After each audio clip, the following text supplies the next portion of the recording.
Hay mga kaisda! Kumusta na kaya itong mga isda natin dito? Isang linggo din kasi tayo hindi nakasilip sa kanila dahil nagkasakit po tayo ng medyo malala. Pero mabuti na lang at okay na po tayo ngayon.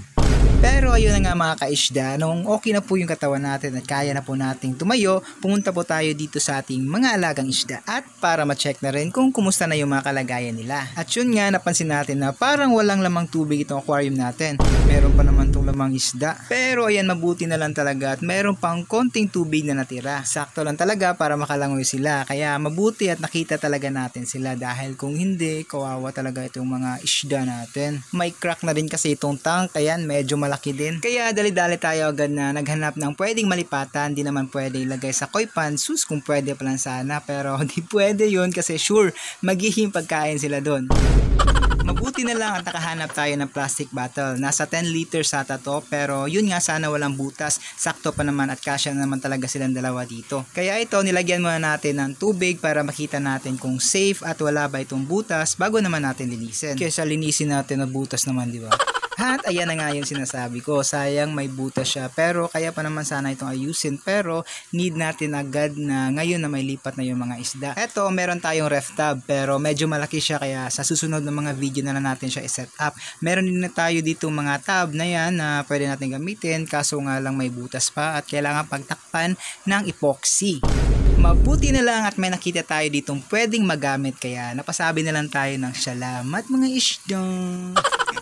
Salamat at may magagamit na tayo. Pero ito para sure mag-leak test na po muna tayo dito para sure na walang tagas itong tank natin. Pagkatapos nilinis na natin ng mabuti tapos sinabunan po natin para sure na tipok lahat ng mga dumi. Kasi ganyan natin kamahal yung ating mga alagang isda. Siniguro talaga natin na walang sabon na matira para safe. At ito na nga, napakalinis na niya. Para na siyang brand new na luma. Pagkatapos silinisin, dali ko na ito binitbit pabalik para masimulan na ma-set up. Uy, excited yarn! Kaya wala tayong tagahawak ng camera, nagalisod na tayo sa kahirapan ng pag-video dahil siya busy sa pagtanggal ng mga garapata at mga pasas dyan sa aso namin. Pero okay lang yan mga kaisda, yan kasi yung pinakamahal nating isda dito. Ayoko maniwala, iduwag. Ano ba yan kung saan sana tayo napunta? I-set up na nga natin to. Heto at kinuha na natin itong mahiwagang kabo na pangsalok ng mahiwagang tubig. Mahiwaga siya dahil di na kailangan nating mag-imbak o mag-cycle pa ng tubig dahil meron tayo dito nitong 4.6 tons na cycled water. Usapa na. Galit ka? Hindi. Nagpapaliwanag lang. Ayusin mo yung watered mo. Water yan. At eto na nga, sinisimulan na nating i-set up yung paglilipatan natin dun sa mga isda na yon. At eto yung pinakauna, kailangan natin lagyan ito ng tubig. Punuin natin ng hanggang dito na level na tamang-tama lang nga para sa kanila at di naman sila malunod. Ay, nalulunod ba yun? Di ko na rin kailangan mag-imbak ng tubig dito dahil pag naubos yun, meron pa tayong reserba dito. Yan. At sa sobrang dami niyan, pwedeng ikahilamos o ikahunaw. Wakasabot. Ay, ambot sa imo, ipapatuloy na nga lang natin to. Lagyan lang natin to ng konting halaman para di naman masakop lahat ng area nito. Ayan, at makaginhawa pa yung mga alagang isda natin. Konting-konti lang talaga yung ilalagay natin dito mga isda. Ayan, konting ganyan. Pero kulang pa, kuha tayo ng konti. Sagad na nga natin lahat. Meron pa natira sa loob, baka nahihiya ka lang kunin. Sige, kunin mo na lahat. Sige yan, lagay mo na lang yan lahat. Yan dyan. Para di na makita, tatakpan na yung mga alagang isda dyan. Tapos hindi na yung aquarium. Tanim na yan lahat nandyan. Uy, di naman. Grabe ka naman. Ito, di ko na ilalagay ito dyan. Lalagay ko na lang ito dun sa mga gapi natin na wala pang mga tanim kahit isa.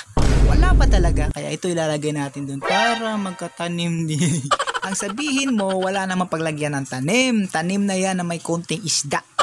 Tumigil lang nga kayong dalawa dyan. Sige, ako na yung maglilipat sa mga isda. Kukuha po muna ako dito ng maliit na lalagyan para pang lipat natin sa kanila. Kasi ito yung isa sa pinaka-importanting part ng paglipat ng mga isda from one tank to another. Dapat at kailangan po talaga nating i-acclimate yung mga isda bago natin i-release sa bago nilang pond or tank or aquarium or kung saan nyo man sila kailangan or gustong ilipat. Napaka-importante talaga na tama yung pag-acclimate natin sa ating mga alagang isda bago bago natin i-release para maiwasan po yung casualty or mamatayin po tayo ng mga alaga. Yung gagawin po natin is ilagay lang po natin dun kung saan natin ililipat na nakalagay po sa plastic bag or dito sa katulad ng ginawa natin at hayaan lang natin ng mga 20 to 30 minutes yan dyan para mag-adapt yung or mag-same yung temperature ng dito sa ating mga isda sa paglilipatan nila. Para hindi ka rin ma-shock dahil pag na-water shock yung mga alagang isda mo, masya-shock ka rin. Uy, wag mo namang awayin. Ano bang gagawin? Takutin mo lang. Paano ba? Hala ka isda. Gagawin kang pinirito ni mama. Uy, grabe naman kayo. Release ko na nga lang itong mga isda natin dito. At ayan, kung mapapansin nyo mga kaisda, napakaliksi at walang stress po talaga na nangyari dito sa mga alagang isda natin dahil nag-acclimate po tayo. At tama na po yung tubig or yung temperature ng tubig natin bawat dito sa pinaglipatan at dito sa old na tubig niya, magka same temperature na po sila kaya hindi sila na-water shock. At ayan, napaka okay po at napakaayos po yung paglipat natin sa kanila. At ayan, etong isa na lang po yung kulang at ayun, na-release na po natin dito sa bago nilang tank. At napakaganda po na pagka-setup natin dyan, no? Para pa siyang naging aquarium dahil nakikita po yung gilid niya. At ayan po siya sa malayo at parang aquarium talaga siya guys. Ayan, napakaganda po mga kaisda, no? So itong mga kaisda, kinabukasan pinuntahan na po natin yung sinet up natin na aquarium or tank para doon sa inilipat natin ng mga isda. Pero ito parang gutom na itong mga alaga natin dito. Pero ito papakainin po natin itong mga isda natin dito at gagamitin po natin yung ating talent na tayo lang talaga mag-isa.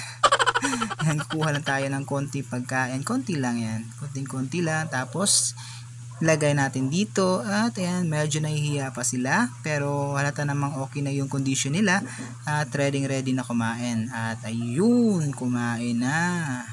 Ayan, napakaganang kumain. Napakaganda nito mga isdang to mga kaisda.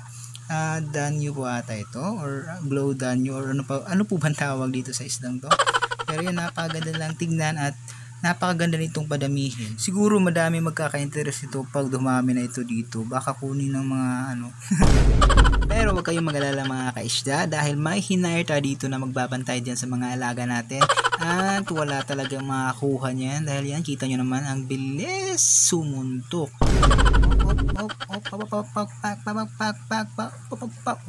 Hingal boy. At ayan, approve na approve po yan sa atin mga kaisda. Kaya maraming salamat po sa panunood and happy fish keeping. Peace out!